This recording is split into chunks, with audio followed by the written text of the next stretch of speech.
Buenos días. Comenzamos entonces la mesa redonda dentro del segundo foro iberoamericano y de la iberofonía, que lleva por título La importancia de la diplomacia en las relaciones internacionales. Entonces, en primer lugar, va a tomar la palabra don Alfredo Dombe, embajador plenipotenciario de la República de Angola ante el Reino de España y ante el Principado de Andorra. Pues, embajador. Buenos días. Voy a hablar en portugués específico para que todos entiendan.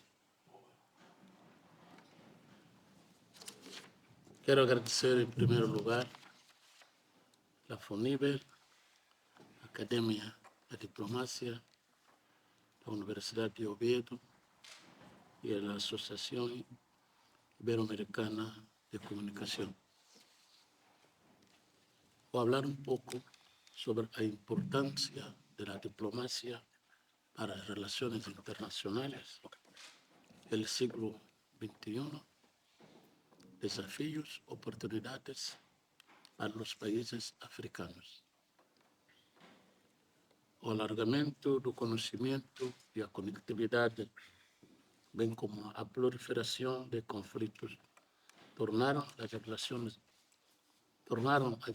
internacionais cada vez mais complexas, o que obrigou a normatização, processo alinhado com a consolidação dos Estados como autores primários que balizam as dinâmicas, estabelecem normas e estratégias internas com vista à realização de ações externas conducentes à materialização dos seus fins. O estabelecimento de instrumentos normativos para regular a vida internacional decorre de convergência de interesse, a heterogeneidade de atores e a distribuição desigual do poder e dos outros recursos. A diplomacia é uma das atividades mais antigas desde os primórdios da criação dos Estados-cidades, arte que foi sendo aperfeiçoada com a fundação do Estado moderno, obedecendo a uma série de codificações, cujos exponentes máximos são as convenções, diversos tratados, as convenções de Viena de 1961 e sobre o direito dos tratados de 1969. O primeiro, no seu artigo, diz que funções da diplomacia é a representação, a negociação, a promoção, a proteção e a informação. Isso, o nosso embaixador da Liga Árabe, quando definiu o que é diplomacia, também abordou esses aspectos.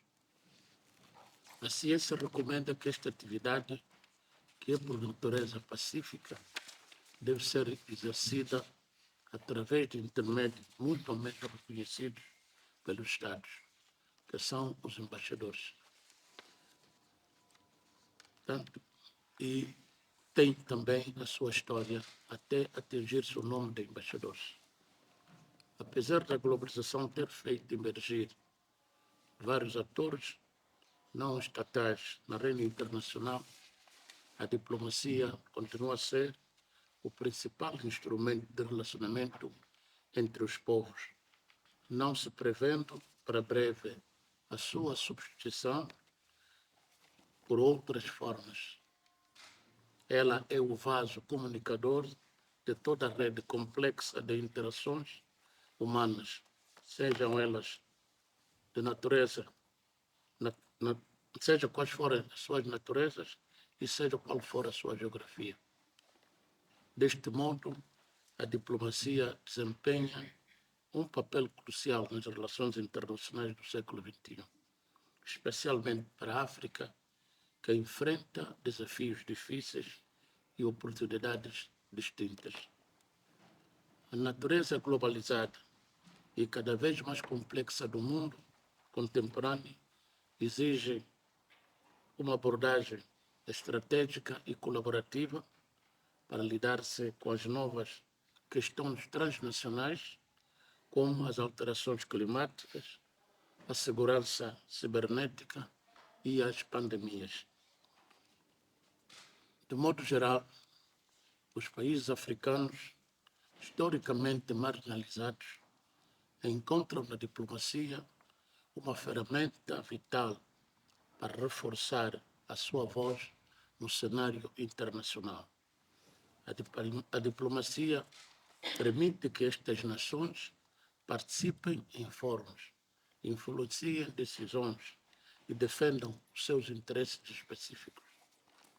Além disso, as relações diplomáticas abrem portas para parcerias econômicas benéficas viradas para o desenvolvimento. Entretanto, os países subsaarianos enfrentam desafios próprios e significativos na arena da diplomacia atual. A nova vaga de competição global de recursos e influências cria obstáculos para a consolidação das posições diplomáticas sólidas. Além disso, os conflitos regionais, a instabilidade política, a imigração e a questão dos direitos humanos complicam os esforços diplomáticos, exigindo abordagens inovadoras para a solução de conflitos e para a promoção de estabilidade. No atual contexto extremamente desafiante, a diplomacia africana precisa de perceber e enfrentar as transformações das dinâmicas do sistema, o surgimento de potências não tradicionais, o crescimento de novos autores não estatais e a evolução dos meios de comunicação digital alteram rapidamente a natureza das relações internacionais. Deste modo, é fundamental que a África se adapte a novas estratégias diplomáticas para lidar com a ascensão de novos autores e para explorar oportunidades oferecidas pelas tecnologias a fim de promover os seus interesses nacionais. A questão da diplomacia econômica se destaca como uma prioridade para os países africanos. O estabelecimento de acordos equitativos e mutuamente benéficos e a atração de investimentos privados, investimentos estrangeiros, são fundamentais para impulsionar o desenvolvimento numa altura que os recursos que a economia global necessita para a transição energética estão no continente africano. A África possui um dos maiores crescimentos populacionais do mundo. A gestão para o aproveitamento desse dividendo demográfico requer destreza diplomática. É necessário que se aproveite essa oportunidade para que os países do continente, através de investimentos transformadores, façam a África a fábrica do globo e o maior fornecedor de mão de obra qualificada. Ao abordar os desafios, os países africanos devem transformar os obstáculos em oportunidades. A diplomacia oferece uma plataforma para construir coligações, buscar soluções conjuntas para os problemas globais. Num mundo em constante transformação, a diplomacia tradicional deve ser reforçada para uma diplomacia cada vez mais especializada. A diplomacia cultural, por exemplo, desempenha um papel na promoção da compreensão mútua entre os países e o resto do mundo. Ao destacar as riquezas culturais e artísticas de África, os países constroem pontes de diálogo e fortalecem laços sociais, contribuindo para uma cooperação mais significativa e duradoura. O O papel da diplomacia cultural é promover o diálogo transnacional, no qual o papel da sociedade civil desempenha a liderança. No mundo atual, este tipo de diplomacia não é do domínio exclusivo dos Estados, tendo como intervenientes não estatais as ONGs, as universidades e as associações. Daí a necessidade dos Estados enverdarem cada vez mais por uma diplomacia pública atuante. A diplomacia pública é a atividade diplomática praticada junto dos atores não estatais e consiste em informar, comunicar e interagir com a sociedade civil e a comunicação social, os acadêmicos, os empresários e o público em geral. Através da diplomacia pública, devem procurar transmitir, ou os diplomatas devem transmitir uma imagem correta do seu país, promovendo as suas valências e os fatores diferenciadores e competitivos. Em suma, a importância da diplomacia para os países africanos é incontestável. Deve servir para superar desafios, aproveitar oportunidades e requer uma abordagem estratégica, adaptável, destacando a necessidade de liderança diplomática eficaz, cooperação regional e um compromisso contínuo com os valores fundamentais nas relações internacionais. Muitas graças.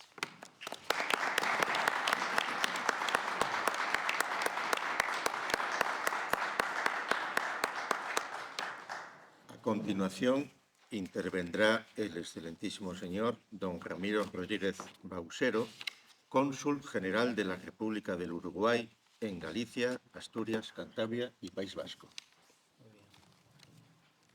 Bueno, muchas gracias. Buenos días para todos. Un placer estar en esta actividad que inició el día de ayer, agradeciendo a SECOM, que allí está Laura, Fulmiver, a la Fundación Gustavo Bueno, a la Academia de la Diplomacia. Bueno, estamos encantados de estar aquí en este magnífico Paraninfo de la Universidad de Oviedo, en esta preciosísima ciudad de Oviedo. Siempre hablamos ahí en el corte que nos encanta venir a Oviedo. Yo estoy basado en Galicia y nos encanta siempre venir aquí, así que, y más con esta instancia de reflexión que nos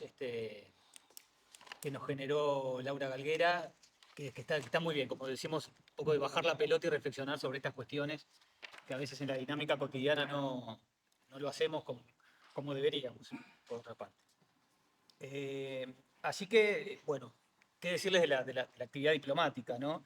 En este mundo en que todo se maneja al golpe de estos aparatitos, que todo está in the limelight y que todo tiene que estar en el momento real y gestándose y pasando, frente a lo que es la actividad diplomática, como debe ser la actividad diplomática, ¿no? Que implica reposo, moderación, mesura, sobriedad, esa es una mezcla, una definición que me gusta mucho por ahí, que es una mezcla de timing y feeling. Justamente todo lo contrario a lo que este mundo de vértigo en el que estamos nos tiene embarcados. Estuve tomando nota también por la brillante exposición también del señor embajador de la Liga Árabe. Ahí anoté The Negotiation, The Best Way to Manage International Relations. Bueno, la célebre frase de Morgenthau de Promote National Interest by Peaceful Means. En fin, hay muchas definiciones de diplomacia, knowing, accepting each other. En fin, estuve tomando algunas notas por ahí, y en este mundo de tanto vértigo, de tanto cambio, también hay un libro de Alain Rouquier, que es el diplomático francés, que es el actual director de la Maison de la Amérique Latine en París, sobre el fin de los diplomáticos. Él lo hace en un contexto especial de la situación del funcionario diplomático en Francia, que está pasando por un momento especial de un poco de dibujamiento de la especificidad de su actividad entre el resto de los funcionarios públicos franceses. Pero la cuestión de fondo es la que un poco nos convoca hoy. Es cuál es nuestra función y cuál es el interés en mantener esta función. Porque justamente una de las funciones clásicas de la diplomacia, que era la de informar, la de ser vehículos de información a nuestras capitales. ¿Cómo las seguimos cumpliendo cuando todas las informaciones o pseudoinformaciones o desinformaciones están pasando permanentemente en tiempo real? Y ya las capitales no dependen de los cables o de los cables diplomáticos o los faxes o las cartas. Por ejemplo, cuando se instalaron las primeras misiones diplomáticas permanentes allá sobre el fin de la Edad Media, comienzo de la Edad Moderna en la ciudad del norte de Italia, cuando era esencial tener un vínculo o un nexo de información local para que nuestras capitales pudieran tomar las decisiones adecuadas. Es decir, esa función de información, perdón, se ha ido desdibujando con la marcha y el vértigo de estos tiempos.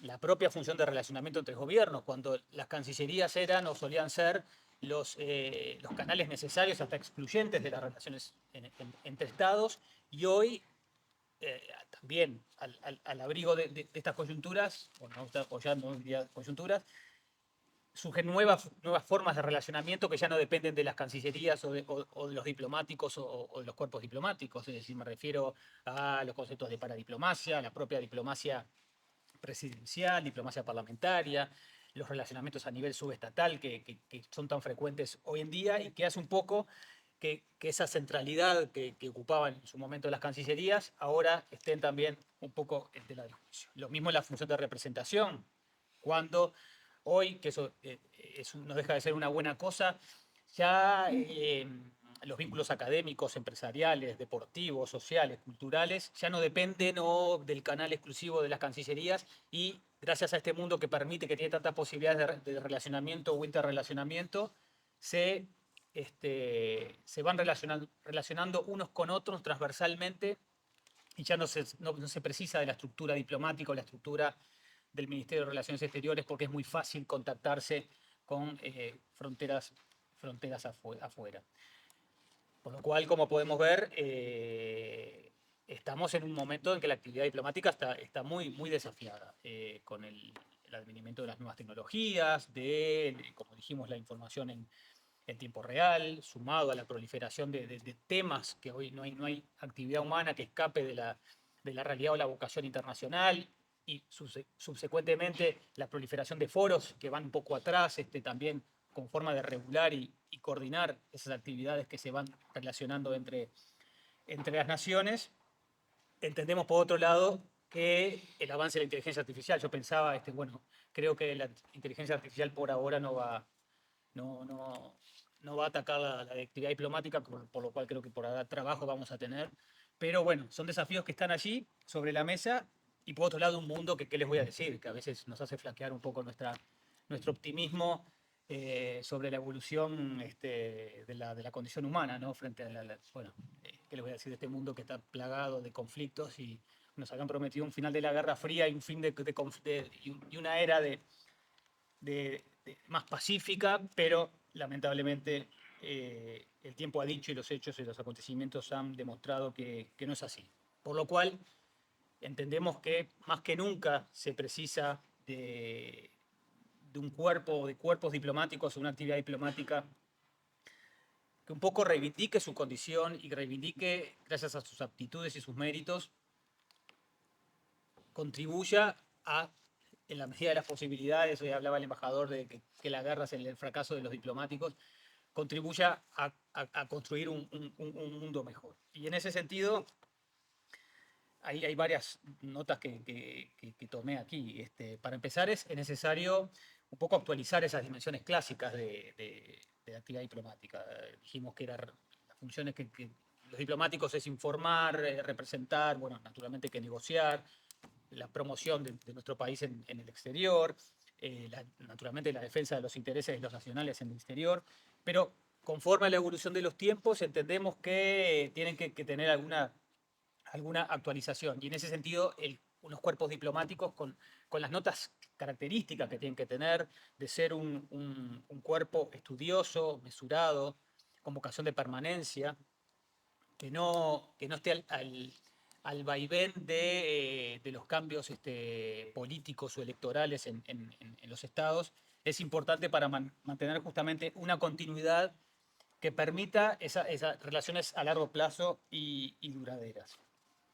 Y allí justamente hablando de la función de información, yo me preguntaba cuál es la función esa de información cuando, como dije al principio, ya no se precisa de que en la embajada de tal ciudad informe sobre lo que está pasando políticamente en esa ciudad, en ese país, para que mi gobierno tome una decisión.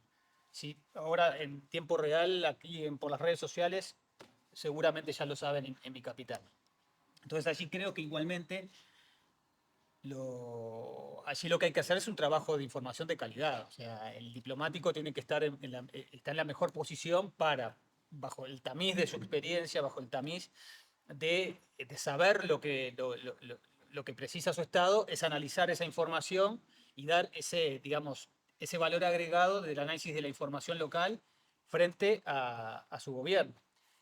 Pero esto, claro, naturalmente que no es una vía de dos sentidos, porque es muy importante, que también reflexionaba mientras preparaba estas reflexiones, que el poder de turno, el poder ejecutivo, el presidente de la República, en nuestro caso, también se apoya en la estructura diplomática, porque pasa muchas veces también por un tema de confianza, en fin, o de seguridad o no seguridad, no apoyarse en la estructura de los diplomáticos y justamente creemos ahí que es cuando empieza a perderse de vista esa vocación de un poco más a largo plazo, un poco más estratégica, porque claro, evidentemente lo emergente, lo que va pasando el día a día, nos va haciendo perder la percepción de las relaciones a largo plazo y en eso creo que los diplomáticos tenemos una voz para ser escuchada en ese sentido. Lo mismo cuando hablamos de negociación.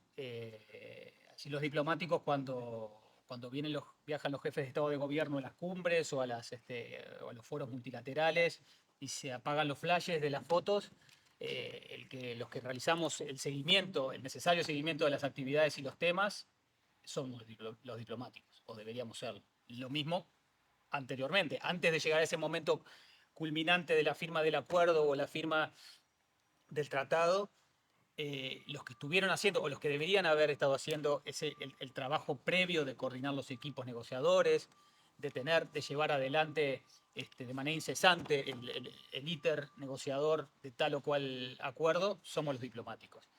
Y eso no es por una cuestión meramente corporativa o de defender nuestros fueros o nuestros derechos, sino por el entendido, el convencimiento de que justamente, naturalmente que los diplomáticos no sabemos, somos todólogos, como decimos en nuestro país, sabemos de todo un poquito, pero no tenemos conocimientos cabales a fondo de determinadas materias, sobre todo en una agenda que marca que hay que ser verdaderamente especializado en un montón de temas, desde lo económico hasta lo logístico, hasta los procesos industriales, y que hablar de los jurídicos, etcétera.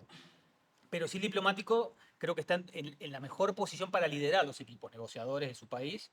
¿Por qué? Porque es el que tiene la película grande, la big picture de lo que son las relaciones internacionales y puntualmente las relaciones bilaterales o sobre lo que se esté negociando.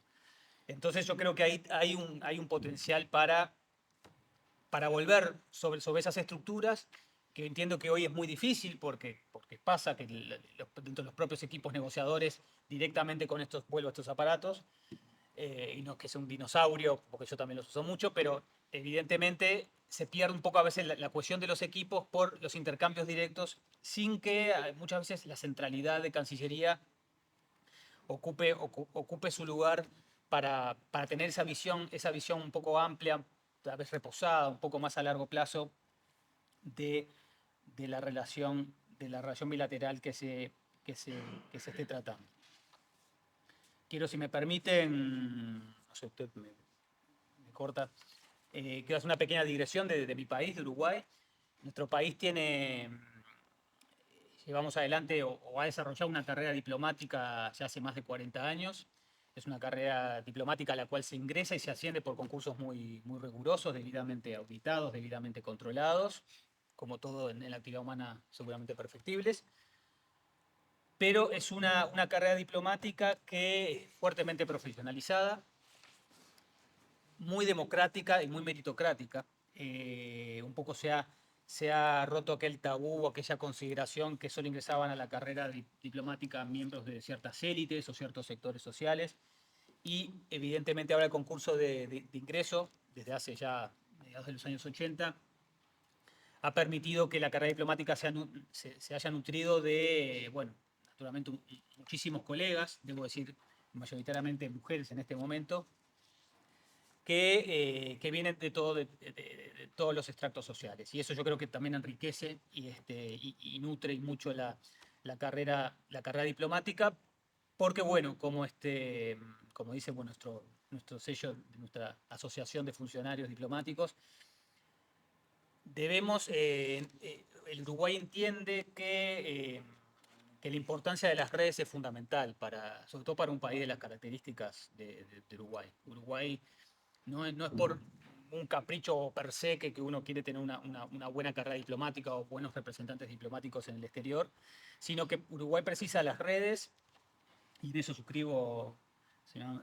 embajador, las palabras mutatis mutandis de lo que decía del caso de África, naturalmente que la suscribo también en todo respecto de Uruguay, y tiene que servirse de redes justamente para poder llevar adelante sus políticas públicas, naturalmente ni que hablar para asistir a sus funcionarios, a sus nacionales y compatriotas en el exterior, para promover su potencial económico de inversiones, para promover su cultura, etc. Y eso no se puede hacer, por lo menos en el caso de Uruguay, sin un cuerpo diplomático estable, convencido de la actividad que hace y al servicio de los intereses del Estado, ¿no? Yo creo que un poco se le atribuye a Lord Palmerston aquella frase de que, bueno, Gran Bretaña no tenía ni amigos ni enemigos, sino intereses permanentes. Un poco Uruguay tiene que enfocar en esos intereses a largo plazo, más allá de los vaivenes político-electorales. Eso es, creo que, una característica de nuestra carrera diplomática, que vamos por cuerdas paralelas respecto a los ciclos electorales, y tenemos realmente muy pocos funcionarios designados o jefes de misión o embajadores designados políticamente. En general somos somos todos funcionarios de carrera. Bueno, estamos conversando con el excelentísimo embajador de la Liga Árabe sobre nuestra jefa de misión en Madrid, que es aparte de una amiga, una querida amiga, es una gran y estupenda colega, también funcionaria de carrera, naturalmente. Es decir, los destinos también muy, muy importantes para Uruguay. También hay apostados embajadores de carrera. Porque no quiero, después tal vez podemos seguir hablando, porque esto da para mucho. Me perdona que tomé algunas notas aquí de tanto de las exposiciones de los dos embajadores. Bueno, la importancia de la diplomacia, que hablaron, se hizo referencia tanto al Tratado de Westfalia de 1648 como al Congreso de Viena y al concierto europeo que se inauguró un poco allá en 1815. Y hablando de diplomacia, la importancia que tuvieron los diplomáticos, sobre todo los diplomáticos franceses y particularmente M. Talleyrand, en sumar a Francia, país vencido, como ustedes saben, por las guerras napoleónicas, sumarla a ese concierto de naciones, que contribuyó a que, bueno, en un siglo con altibajos, salvo la guerra de Crimea, pero fue un conflicto, digamos, localizado, fue un siglo de relativa paz en Europa. A diferencia de lo que pasó 100 años después, en la paz de Versalles, en que el vencido claramente no fue tenido en cuenta, sino todo lo contrario, y bueno, y con las consecuencias que ustedes ya conocen que tuvo. Por eso ahí también me lo apunté, porque bueno, también eso fue, más allá de la polémica figura de M. Talleyrand, un éxito de la diplomacia en haber servido al interés de Francia, que era sumarse a ese club de países o de estados que habían vencido en ese momento. Tengo ahí algunas notas que tomé, pero no quiero excederme más. Si quieren lo podemos conversar luego. Pero dos cuestiones que ya las comenté. Una de ellas es la importancia del entramado de las redes diplomáticas, y en eso los diplomáticos creo que debemos trabajar en esa línea de la construcción de confianza. Cuando negocia, y pasa que el mundo es muy grande, pero en la actividad diplomática uno se empieza a encontrar con colegas a lo largo y ancho del mundo. También lo hablamos con el embajador de la Liga Árabe, con conocidos y colegas en común de Uruguay, en fin. en este métier de la diplomacia somos menos y eso, la importancia de la confianza justamente para la negociación, como base fundamental para la negociación, por lo cual el mantenimiento de esa red de contactos es fundamental para los propósitos que se plantean. Y después una nota que también que me parece importante, que también lo mencionó un poco Alain Rouquier, es un poco la actividad diplomática, no sé, aquí en España, pero hablo de mi país, es en cierto modo vilipendiada o denostada por la opinión pública. Tenemos una especie de halo de, no sé, de luz, de glamour porque bueno, siempre nos asocian a que estamos en el cóctel y pasándola bien y tal. Y bueno, naturalmente desconocen muchas de las funciones que tenemos o muchas de las funciones que tenemos justamente cuando se apagan los flashes y, y hacemos un montón de tareas más sin perjuicio de las consideraciones familiares y personales que, bueno, y el desarrollo y tal, pero eso es para otra conversación. Pero pensando en la opinión pública, creo que ahí habría que hacer un trabajo de nuestra parte un poquito más, más detallado para dar a conocer y sobre todo no dejar de rendir cuentas, porque en definitiva nuestro Estado es mi Estado el que está pagando, lo hablamos con el querido amigo Martín, el cónsul general de Venezuela, es nuestro Estado el que está pagando y está poniendo recursos de la gente para que nosotros estemos aquí. Por lo cual también es un tema de orden que deberíamos rendir cuenta más a menudo. Y cierro, por lo menos en esta primera intervención, reivindicando nuestra actividad, la función diplomática, no puedo hacer menos, pero dotada de profesionalismo, con vocación de permanencia, que esté ajena de los procesos o los movimientos electorales del país y bueno, y que sea efectivamente, como dice el título, una actividad vertebradora en todos los ámbitos de las relaciones internacionales. Muchas gracias.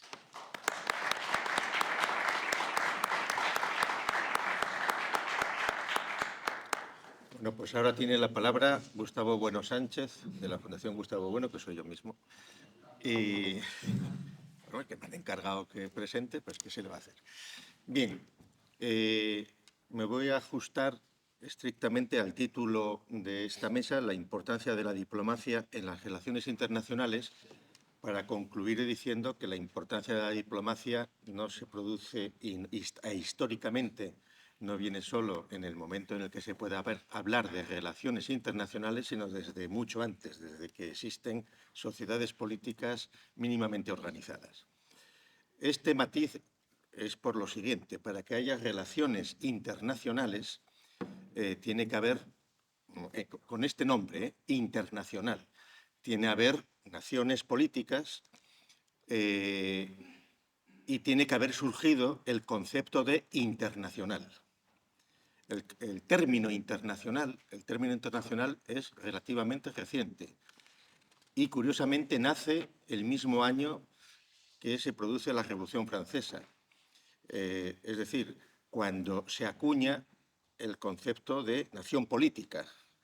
Lo que hay antes son reinos, hay estados antes, hay estados, pero el concepto de nación política que surge de la Revolución Francesa es el que, al otro lado del estrecho de Calais, va a ser acuñado por un inglés, Jeremías Bentham, que es el que acuña el término internacional. Y él es consciente de que está introduciendo un rótulo, un término nuevo, que no existe antes. Y eso se produce en 1789. Y además, la primera vez que Jeremías Bentham acuña el concepto de internacional, lo hace unido a el término derecho internacional. Es decir, Jeremías Bentham, desde su perspectiva de prohombre británico, él se da cuenta de que están cambiando las cosas con la Revolución Americana, con la Revolución Francesa, y acuña y es consciente de ese concepto nuevo, derecho internacional, derecho internacional. Se utilizó muy poco los primeros años porque las obras de Bentham se comienzan a difundir principalmente a principios del siglo XIX y en Francia, Y, por ejemplo, el uso de derecho internacional en español y recurrir al llamado derecho internacional se produce precisamente pues, hacia 1820-21 y precisamente en el contexto de los albores del surgimiento y del nacimiento de la República Oriental del Uruguay, cuando están pues, peleando lo que es lo que será Argentina con Brasil, etcétera, etcétera.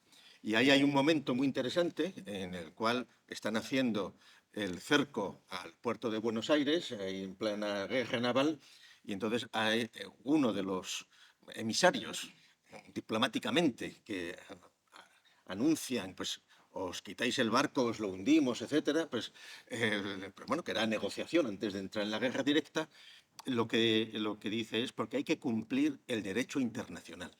Ya se utiliza, se recurre a ese derecho internacional.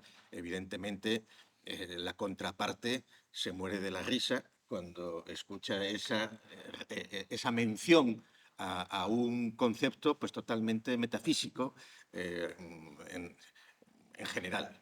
Bien, curiosamente, quienes construyen la historia y el derecho internacional desde el punto de vista no, digamos, español ni portugués, sino holandés y anglosajón, buscan en Hugo Grocio, al que se mencionó antes, como el padre del derecho internacional, porque Hugo Grocio lo que propugnó fue la libertad de circulación por los mares. Claro, ¿libertad frente a quién? Frente al monopolio que tenía el Imperio Español y el Imperio Inglés. Entonces, el Grocio, pero les voy a contar cómo se produce la crítica al propio Grocio. Cuando Estados Unidos, a principios del siglo XX, por su propio desarrollo y su propia pujanza, al margen de las guerras que están azotando Europa, se comienza a saber que va a ser la potencia hegemónica durante mucho tiempo,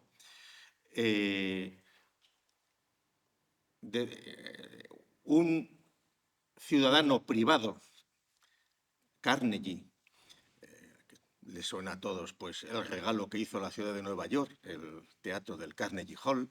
Pero claro, Carnegie es seguramente el hombre más rico de Estados Unidos entonces, junto con la familia Rockefeller, vendió todo lo que tenía que ver con su negocio de acero y fundó 20 y tantas fundaciones, de las cuales siguen funcionando muchísimas. Y, por ejemplo, Carnegie financió el Fondo Internacional para la Paz, a propuesta del principal ideólogo del presidente Wilson, que fue James Brown Scott. Entonces, James Brown Scott, teniendo conciencia del papel que tiene que jugar Estados Unidos en el siglo que comienza, todo esto antes de la Gran Guerra, pone en marcha una colección que se llama Biblioteca del Derecho Internacional. El objetivo que tienen ellos, los norteamericanos, es incorporar toda la tradición previa del derecho internacional traducida al inglés y absorberlo enteramente. Como es natural, el primer volumen que publica Brown Scott, que traduce al inglés, es el Tratado de la Libertad de los Mares de Hugo Grocio.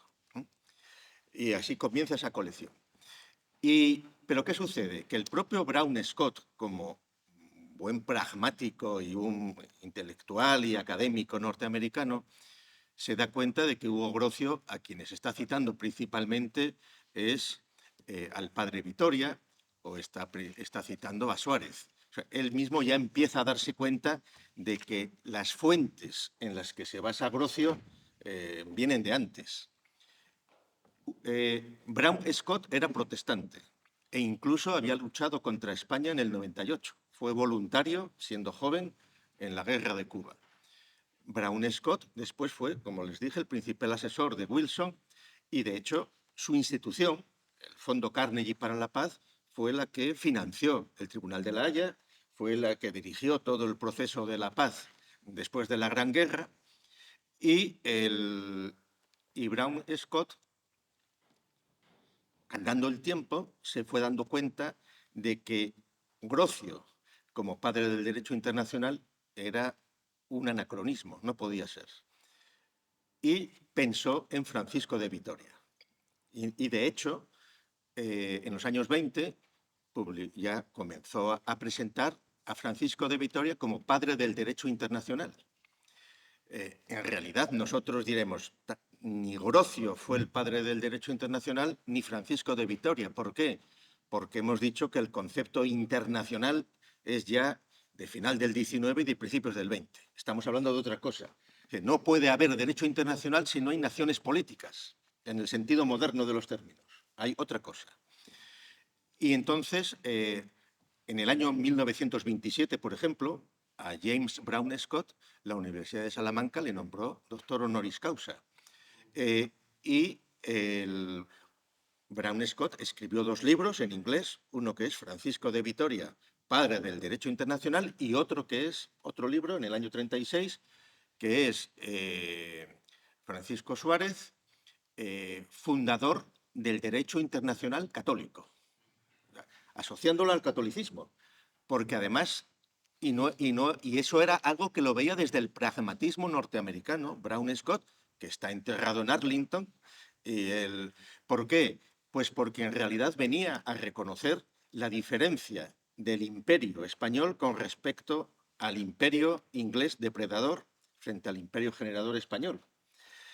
Y de hecho, en aquel contexto, Estados Unidos, Brown Scott, lo está configurando como el sucesor más que del imperio inglés, el sucesor más de del lugar que ocupó en América el imperio español. Bien, esta es para situar en el contexto de las relaciones de derecho internacional este sentido. Ahora voy a hablar ahora de la diplomacia y del poder diplomático. Todos ustedes saben que cuando se habla de los 3 poderes, pues en la filosofía política estándar es el poder ejecutivo, el legislativo y el judicial. Y ahí parece, y a veces cuando el poder ejecutivo quiere abusar demasiado, pues ya salen quienes dicen Montesquieu ha muerto, lo han reducido, lo controla todo el ejecutivo. Andando el tiempo, a alguien se le ocurre decir, pues hay un 4.º poder, entonces, que es la prensa. Y entonces la prensa se emociona y somos el 4.º poder y se lo creen. Y luego, más recientemente, otros dicen que hay un 5.º poder. Y ahí ya en el 5.º poder ya no se ponen de acuerdo. Unos dicen que el 5.º poder son Internet y las redes sociales, que ha superado a la prensa, y otros dicen, no, el 5.º poder son las empresas que quieren controlar y mediatizar a los estados a través de las empresas, entonces en posición, en la dialéctica, pues intervencionismo, libertarismo, como lo quieran llamar. Bueno, pues, evidentemente, eso, 4.º poder, la prensa, 5.º poder, son puras metáforas respecto a los 3 poderes de Montesquieu. En otros países hay más poderes. Por ejemplo, aquí tenemos al representante de la República Bolivariana de Venezuela, y en la Constitución de Venezuela del año 99, pues constitucionalmente se dice en la República Bolivariana de Venezuela tiene 5 poderes, que es el ejecutivo, el legislativo, el judicial, el poder ciudadano y el electoral. Bien, bueno, pues nosotros en el sistema filosófico que nos movemos, pues decimos que no hay 5 poderes, ni 3, hay 9 poderes.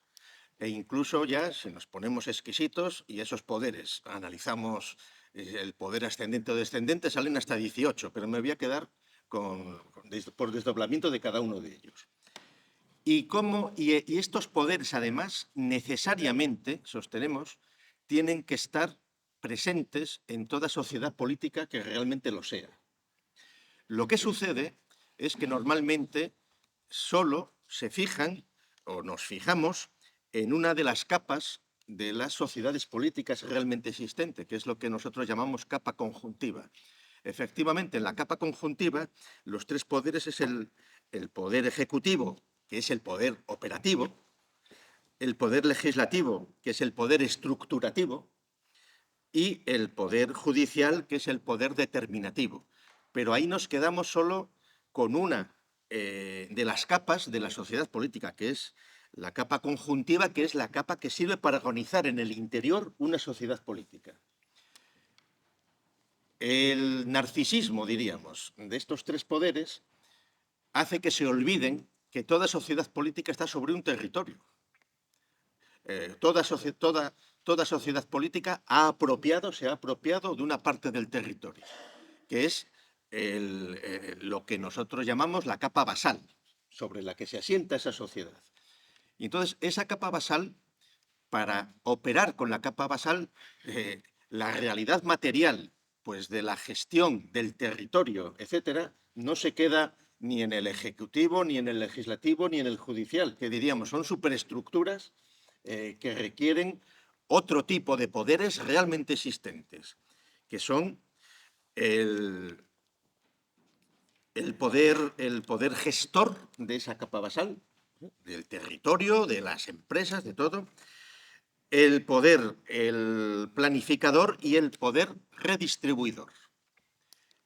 Y con esos 6 poderes podría funcionar una sociedad aislada.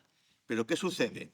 Que en la gestación de los estados, todo estado que se ha ido cerrando y que podemos hablar que ya no es una ciudad, sino que es un estado, y una ciudad tiene unas murallas también, y un estado, los criterios antropológicos y políticos para considerar que históricamente comienza a haber un estado, es cuando comienza a producirse lo que llamamos la capa cortical.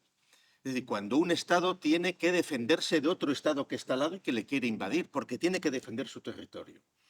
Y entonces, en la capa cortical también se dan 3 escalas de poder, igual que el legislativo, el ejecutivo y el judicial, que son el poder militar, el poder federativo y el poder diplomático. Es decir, el poder, ¿qué sucede? Y aquí lo que dije antes, suele en las naciones políticas recientes o constituidas, por ejemplo, pues después de los procesos de descolonización de los años 60, etcétera, etcétera, es decir, cuando la Sociedad de Naciones, las Naciones Unidas, alcanza cerca de la cifra de los 200 miembros, pues muchas de esas naciones, y las que se han mencionado esta mañana, las que son pequeñitas, etcétera, o las que ni siquiera tienen ejército porque no lo quieren tener, pero porque están subsumidas en otras, etcétera, pues ahí sí que no tienen por qué distinguirse claramente esos poderes, porque en realidad podríamos decir su soberanía pues es muy delicada, como sucede con la misma soberanía de Andorra, donde hay 2 cosoberanías de los 2 estados, digamos, que toleran la existencia de Andorra, al margen luego de todas las construcciones armónicas que se quieran hacer. Y entonces, en este sentido, la presencia o la existencia del poder militar, del poder federativo y del poder diplomático son absolutamente esenciales y en realidad llevan su propia independencia en sí mismas. Y si no lo llevan es o porque la nación de referencia está subsumida a otras o porque la voluntad del poder ejecutivo se expande sobre todo lo demás. El poder militar es obvio, es decir, es obvio sobre todo en naciones que se han constituido en su forma actual después de una emancipación de una metrópoli o incluso por la existencia de una guerra civil de la que ha salido esa sociedad. Aquí tenemos un ejemplo perfecto aquí en la propia mesa, es decir, el embajador de Angola procede del poder militar. Procede del poder militar, es decir, el teniente general, además formado en la Escuela Política y Militar Lenin en la Unión Soviética, y que a él le tocó participar en la guerra civil de la que surge la Angola actual y la Angola que en el año 92, después de la descomposición de la Unión Soviética, deja de ser la República Popular de Angola y pasa a ser la República de Angola. Entonces, que un militar transite al poder diplomático es lo más normal en un país como Angola. En el caso de España estaría mal visto hoy día, porque podrían algunos pensar, aunque obviamente, históricamente, el poder diplomático español, desde siglos atrás, como es natural, está muy vinculado al poder militar y al poder federativo. Claro, el poder federativo es el poder que procura la incorporación de la sociedad política a otras sociedades políticas y también los tratos con otras realidades que propiamente no son políticas. Por ejemplo, cuando se hacen concordatos con el Vaticano, las naciones que tienen concordatos con el Vaticano, eso es un tipo de federación que se hace con una entidad que teóricamente no es política. En otros países ese tipo de relaciones no hacen falta porque son teocracias o lo que sea. Entonces, en este sentido, el poder diplomático, ya centrándonos aquí, que va muy ligado al poder federativo, y de hecho de muchas de las cosas que hemos estado hablando aquí se acercan más al poder federativo que al poder diplomático, pero que están íntimamente, históricamente tiene, y la tendencia es que debe tener una autonomía por sí mismo, que normalmente siempre se ha mantenido en las naciones tradicionales. Es decir, el poder diplomático en los Estados Unidos, en Inglaterra, históricamente en España o en Francia, han sido poderes tan importantes o más que los poderes legislativos o judiciales en cada momento, porque son los que están asesorando la paz, la guerra, y no hay que olvidar que aunque nos pongamos en un armonismo pacifista, etcétera, etcétera, pues la paz es el periodo que transcurre entre dos guerras y la paz es la paz victoriosa del que ganó la guerra anterior. Y entonces, en este sentido, desde la perspectiva de la Academia de la Diplomacia, digamos, del poder diplomático, etcétera, etcétera, el poder diplomático, aunque, por ejemplo, en España hoy esté totalmente mediatizado por el Ejecutivo a la hora de querer trasladar a los planes de estudios, a las academias, a los estudios, a las políticas oficiales que tienen que mantener los embajadores de España, y en cada país está muy mediatizado, pero sin embargo la realidad es que para el propio mantenimiento de la autasia, para el propio mantenimiento del mantenimiento de esa sociedad política, el poder diplomático es mucho más importante, como aquí ya se ha esbozado, digamos, no desde fuera, como lo hago yo con una perspectiva filosófica, sino desde los propios agentes que son diplomáticos, pues de favorecer el mejor bienestar para cada una de las sociedades y el bienestar global. Pues era lo que iba a decir, simplemente. Gracias.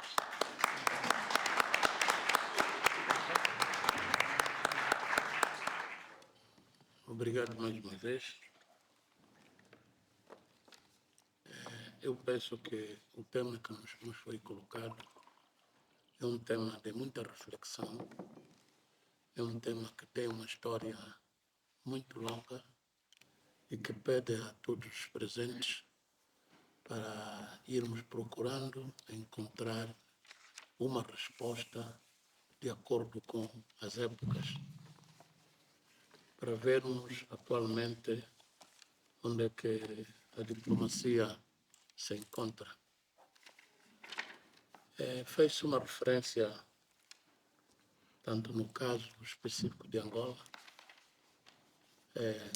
há um momento em que mesmo aqueles que são militares, para transitarem para o serviço diplomático, têm que participar numa oposição. Portanto, a transição de um militar é sempre difícil para os outros ramos, para outros serviços, porque o militar cresceu num meio que é de extrema rigidez e, tanto, nem sempre a transição é fácil. No meu caso concreto, em 92, o professor Gustavo Bueno disse, houve, tanto em espanhol, jubilações, desmobilizações, e eu optei em participar 10 anos depois, numa oposição para entrar no Ministério de Assuntos Exteriores. Porque quando a guerra termina em 92, eu era um simples licenciado. Então, não era fácil participar de uma oposição no Ministério de Assuntos Exteriores. Então, tive que participar numa formação, fazer uma mestria em Brasil. Quando volvi em Angola, participei na oposição que me levou como para entrar para o Ministério de Assuntos Exteriores de Angola. Então, tive que iniciar uma nova carreira, independentemente de ser militar, que eu tinha pedido um tempo para não continuar, porque queria continuar a estudar. Eu queria ser alguma pessoa um dia que fuera a trabalhar no serviço diplomático. Então, para serlo, tive que continuar os estudos, volver em Angola, pedir um tempo, participei num concurso, consegui provar para o concurso, então, só depois de que me tornei diplomático. Então, não foi fácil, porque os militares têm uma forma diferente de exercer o poder. Primeiro, a disciplina, não? Que os militares colocam adelante. É verdade que também o serviço diplomático se pode comparar o serviço militar com o serviço diplomático, porque tem algumas questões que são comuns. A ordem e a disciplina. Então, são escolas que temos que ter sempre em consideração. Mas o serviço diplomático é uma grande responsabilidade, porque é representação, é promoção, e há momentos que não é fácil entender o papel dos diplomáticos. Alguns dizem que nós usamos a gravata, nos sentimos importantes. Não é que nos sentimos importantes. O serviço diplomático exige que nós teremos que nos apresentar assim. É mais ou menos como na norma de nosso trabalho. Temos que estar com corbata, temos que nos apresentar um pouco diferente dos outros, porque é nosso trabalho e não é fácil entender. Se está fora, não é sempre fácil entender o que os diplomáticos fazem. Eu penso que é suficiente. Bueno, a ver, me quedé reflexionando, está muy buena esa división de los 9 poderes, y me quedé pensando, bueno, en varias cosas. Sí, estoy de acuerdo con el embajador que con la carrera diplomática, con la militar, tenemos muchos aspectos en común, sobre todo los mayores dicen de la vieja carrera diplomática, cuando la jerarquía era mucho más verticalizada, mucho más rígida. Ahora como todo un poco las estructuras se hacen un poquito más laxas, pero pensaba en la comunicación entre esas funciones, la función ejecutiva con la función federativa y la diplomática, que es bien importante, y sobre todo que tiene que fluir, que tiene que basarse en la confianza. Un poco yo lo decía antes. Muchas veces pasa que los poderes, el presidente de la República, que por ejemplo en nuestro caso es el titular del Poder Ejecutivo, puede llegar a prescindir de la estructura diplomática y no recortarse en ella y en todo lo que la estructura puede aportar. Y eso muchas veces por una falta de confianza, o por el temor de que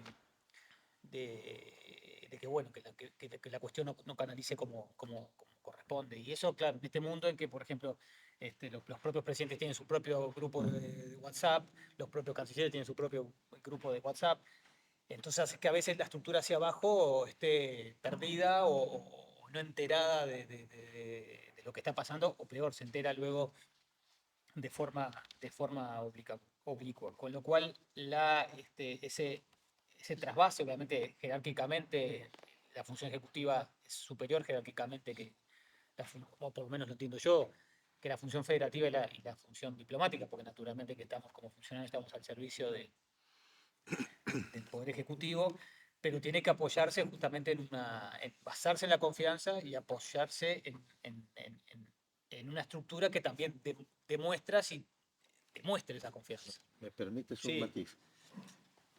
Como funcionarios estáis al servicio del Poder Ejecutivo o de la Nación. Del Estado, ¿no? Por supuesto. Del Estado. Sí, sí, está claro. Claro, pero entonces lo que no se debe es confundir el Estado Sí, con el con el gobierno, gobierno. del momento, que muchas veces se confunde. Y es lo que justamente... Que muchas se confunden. Y no digamos nada en España, donde tenemos un jefe del Estado y un jefe del gobierno que también confunde los papeles. Y entonces, en principio, el poder diplomático tiene que estar al servicio del Estado, de la nación política. Se supone que si el gobierno de turno no es insurgente, no quiere acabar con el equilibrio existente, etcétera, etcétera, puede haber conflictos. Claro, pero se supone que en toda nación todos los poderes, el ejecutivo, el legislativo, están al servicio del Estado, de la nación. Claro, justamente, bueno, nosotros lo decíamos, y no un poco lo más lejos posible los vaivenes políticos partidarios o políticos electorales. Por ejemplo, nuestras posiciones son 5 años, y bueno, naturalmente siempre puede pasar algo, pero por más que ahora el año próximo asuma un presidente en Uruguay, yo voy a seguir aquí y los colegas embajadores es lo mismo. Esa es un poco la idea, pero perfectamente puede no ser así. De hecho, justamente esa falta de confianza hace que muchas veces Sí. el propio presidente se pueda servir de funcionarios que no son de la carrera y que, bueno, que naturalmente desempeñen funciones diplomáticas, porque puede desempeñar no profesional en el área. Y bueno, y ese sí puede estar más al servicio del gobierno que del Estado. Por eso reivindico y cierro Sí, no, esto, perfecto. que justamente con esa cuestión de timing y feeling, ese sentido de la oportunidad, la pertinencia, la conveniencia que tenemos que tener los diplomáticos, creo que podemos contribuir a ponderar justamente esas decisiones y a mesurarlas, pero a veces pasa que se prescinde de la estructura esa y se va adelante y bueno. Si me permites, a ver No. yo no soy diplomático, tú sí, pero yo percibo dos situaciones distintas. Estados Unidos, por ejemplo, donde es bien sabido que hay un montón de puestos diplomáticos nombrados por el Poder Ejecutivo, pero que en realidad son más bien cargos de representación política. Porque en realidad el poder diplomático está operando en la sombra. Es decir, que pueden poner a un político o a un amigo o a un actor como embajador en un país de relumbrón, pero viene a ser más o menos la fachada del poder diplomático potente del Estado que está en esos sitios, ¿no? Entonces, claro, evidentemente este tipo de disquisiciones no tienen por qué darse en todas las naciones, sino dependiendo del poder realmente que tienen unas y otras, ¿no? Y que en muchos casos, por supuesto, la tendencia de los ejecutivos es a querer invadirlo todo, claro, ¿no? Y en ese sentido, a mí me ha parecido muy interesante cómo has resaltado la voluntad de Uruguay de tener un poder diplomático profesionalizado, estable, porque el poder diplomático pues muchas veces tiene que sacar las castañas del fuego en el concierto internacional a los desmanes que está haciendo el Ejecutivo en un sitio o a la imprudencia o lo que sea, claro. Sí, gracias. Pues en relación con esta interesantísima dicotomía de poder diplomático y poder militar como nuevos poderes. Y federativo. Sí, pero me quiero centrar en el diplomático y en el militar, y además por varias razones. Es que es muy interesante porque son los dos únicos ámbitos, el militar, la diplomacia y la milicia, que en la paz y en la guerra representan en su totalidad al Estado y a la nación. Son los dos únicos ministerios que, llegados a ese punto, representan a Hacienda, a Cultura, a todos los demás ministerios cuando estamos en guerra o cuando estamos en la paz. De ahí que la importancia y la pertinencia de que exista esta categorización teórica de dos nuevos poderes, ¿no? Que siempre están, por supuesto, mediatizados por el poder ejecutivo que pretende abarcarlo todo. Pero ¿cuántas veces un servicio diplomático muy profesional y muy asentado ha salvado la situación, incluso la permanencia del Estado? Siempre me gusta recordar el peso de Itamaraty en Brasil respecto a muchísimas cosas. Pueden cambiar presidentes, partidos, y Itamaraty, el poder diplomático, sigue de fondo llevando a Brasil en su dimensión internacional, ¿no? Esto es verdaderamente interesante, ¿no? Por supuesto, la reivindicación de la actividad diplomática, de la carrera diplomática, es fundamental dentro del conocimiento, de la conciencia de que todo esto se está transformando. Se está transformando de tal modo que hay que reconfigurar cuáles son exactamente las misiones, el plus que hace un diplomático en esa relación de largo alcance, de evolución, de información a lo largo de los años y no puramente en la comunicación diaria o en ese momento. Y esta transformación de la función de la diplomacia tiene que ver probablemente con lo que apuntábamos antes, de que ante una inflación de número de estados también se produce una deflación en la soberanía de los estados. La soberanía del diplomático hoy es mucho menor que la soberanía del diplomático en el siglo XVIII, cuando representaba el embajador al rey de España y por tanto a España y firmaba la guerra o hacía lo que fuera en ese momento según y luego también en esta transformación se ha hablado, embajador, de la diplomacia pública. Este es un ejercicio de diplomacia pública con la participación de las universidades, de las fundaciones, forma parte de esa transformación y es elemental. Y interactúan entre todos estos actores, entre ellos para, al final, buscar lo que todos queremos, que es un bienestar de nuestros pueblos, una relación armoniosa entre las naciones, en un mundo que todos conocemos, sabemos, interconectado, globalizado y pequeño. Es pequeño, ya no hablamos de un mundo inabarcable, que esto era casi hasta el siglo XIX. Ahora mismo cualquier persona, casi endeudándose un poco una tarjeta de crédito hoy, puede dar la vuelta al mundo mañana. Luego lo paga los próximos 3 meses, pero lo da mañana. Eso ya no, eso no ocurría antes. Entonces estamos en un marco geofísico, geográfico, que esto es muy interesante, realmente limitado y por ello también peligroso para... se ha hablado antes el embajador de los objetivos de desarrollo del milenio, del cambio climático y de dónde estamos, porque ya los desafíos son otros. Son otros añadidos. Seguimos teniendo los antiguos y tenemos otros añadidos. Por lo tanto, más complejidad. Esto sin desconocer que vivimos, a pesar de todas las dificultades del mundo actual, prácticamente en el mejor momento de la historia en cuanto a bienestar de las sociedades en general. No se puede comparar la esperanza de vida que tenemos ahora en cualquier país con las que se tenía hace 50, 70, 100 y pico años. Estamos en otro momento. Por eso somos más conscientes de los retos que tenemos, pero también tenemos que tener muy claro y ser conscientes igualmente de la situación tan extraordinaria que el género humano organizado ha llegado a conseguir. Si me permitís, Frigidiano, bueno, que cuando nos apaguen los micrófonos y la luz nos vamos.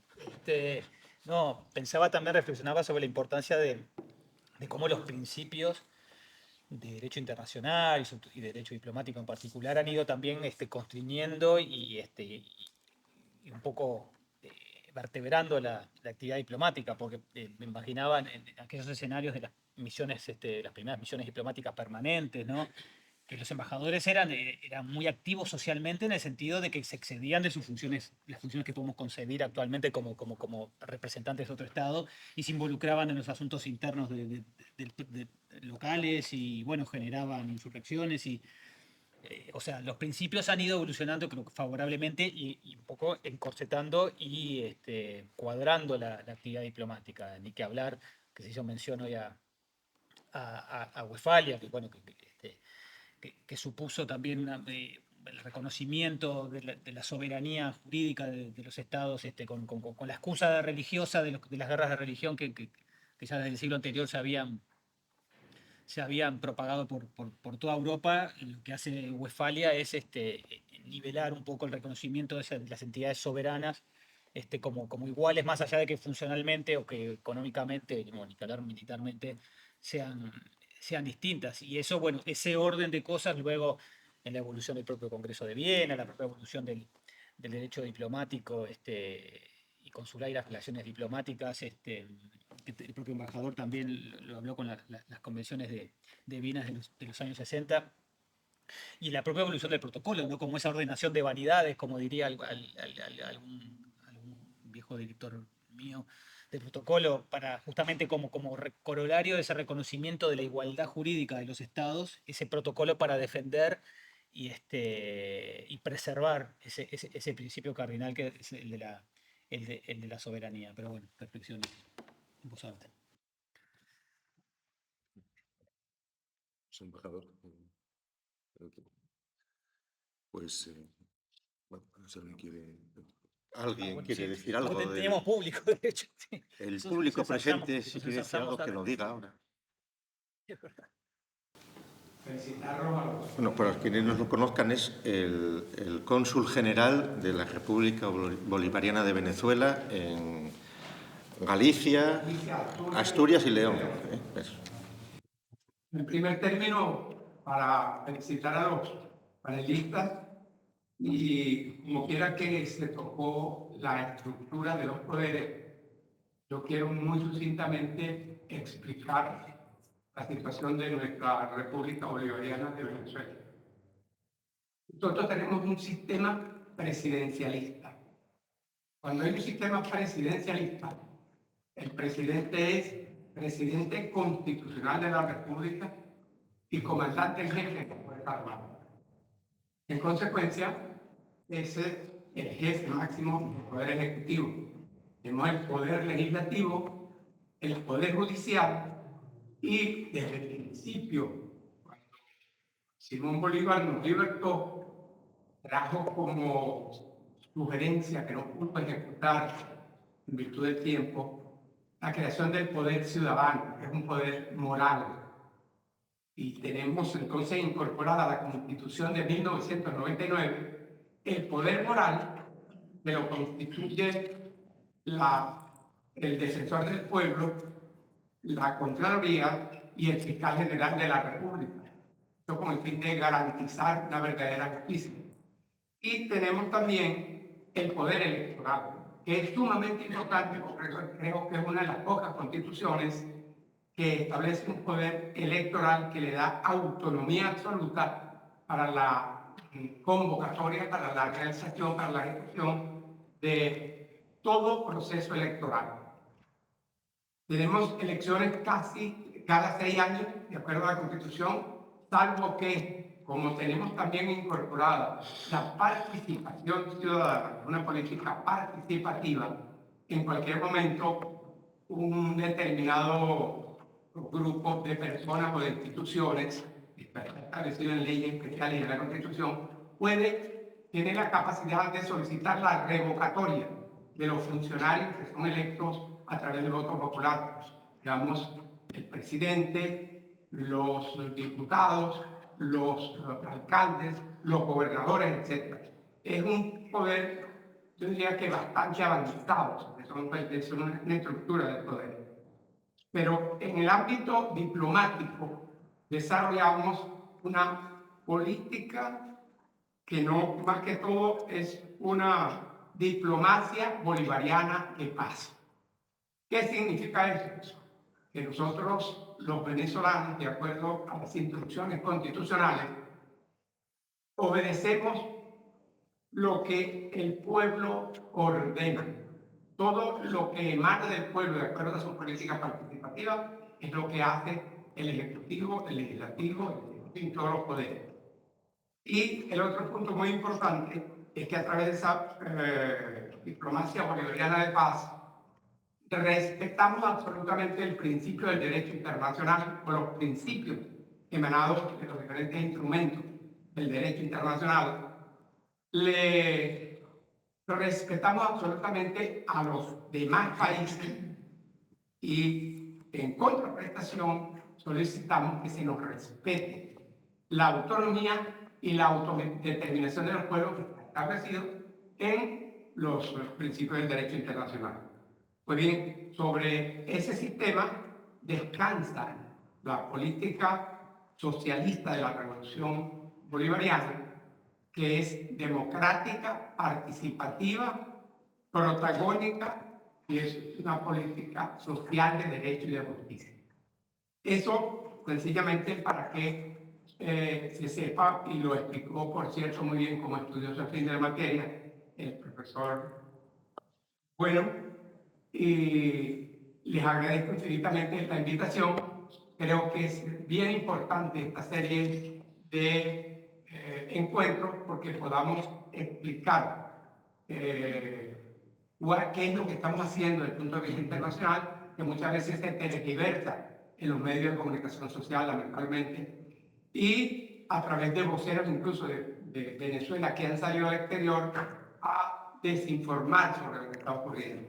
En cuanto, finalmente, perdón, me quedan 30 segundos, en cuanto a la escogencia de los diplomáticos, hay una escuela de estudios internacionales en las universidades venezolanas y también tiene dentro de las capacidades que le da la Constitución el presidente de la República la posibilidad de designar funcionarios no de carreras, sean de cualquier profesión. Hay incluso hay militares retirados que están ejerciendo con gran gallardía, con mucha competencia y con gran disposición, como todas las instituciones que recibimos de Venezuela, en los diferentes escenarios que nos toca defender nuestra república. Muchas gracias. El cónsul honorario del Paraguay. Quería hacerle una pregunta al embajador Bonet. En principio, estoy muy de acuerdo con la evolución de la diplomacia en los países africanos, que ha sufrido un avance tremendo, llegando a ponerse ya casi donde la historia no les había permitido anteriormente. Creo que es una oportunidad única en estos tiempos el avance que ustedes están consiguiendo. Mi pregunta va relacionada quizás más con la charla que ayer nos dio el señor Frigiliano sobre la iberosfera y sobre la participación de África en la integración dentro de esta, ¿cómo podríamos decir? Vamos a ver. Me cuesta trabajo definirlo porque conozco bastante bien la realidad de Angola y no está todavía de forma plena incluida en la iberosfera. Yo conozco un poquito del país y creo que debería de tomar iniciativas, ser el catalizador para el resto de los países de habla portuguesa, lusa, la PALOP, en entrar de forma efectiva con el precedente que tenemos de Guinea Ecuatorial, que ya está de una forma más activa. Creo que ese catalizador para el cono surafricano, para los países de la PALOP, sería un avance también dentro de la diplomacia. Y me gustaría saber cuál es la posición del país en este momento a esa participación. Ok, gracias. La participación de Guinea